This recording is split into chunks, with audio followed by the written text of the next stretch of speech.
Canada, we got a problem, eh? Hate crimes are on the rise, and it's straight up embarrassing. Our international students, especially those from South Asia, are being targeted. Imagine coming to a new country for education, only to be met with hostility and violence. It's happening, folks, and it's not the Canada we claim to be. This isn't just a few isolated incidents either. Statistics.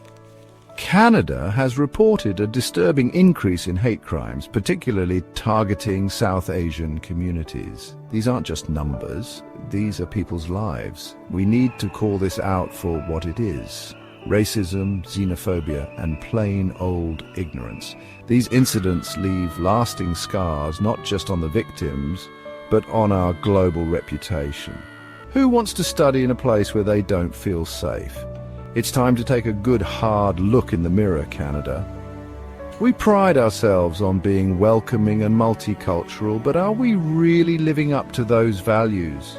If we want to be the inclusive society we claim to be, we need to step up and protect everyone within our borders. This starts with acknowledging the problem and taking concrete steps to address it. So, why the surge in hate? There are a few culprits. Politicians and media sometimes stir up fear and division. They blame newcomers for economic problems or paint them as a threat to Canadian values.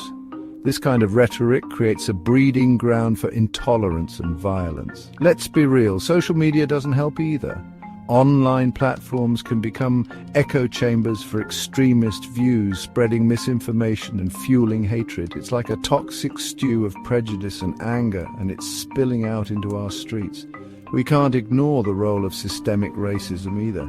It's insidious and often invisible, but it shapes policies and attitudes in ways that disadvantage minority groups.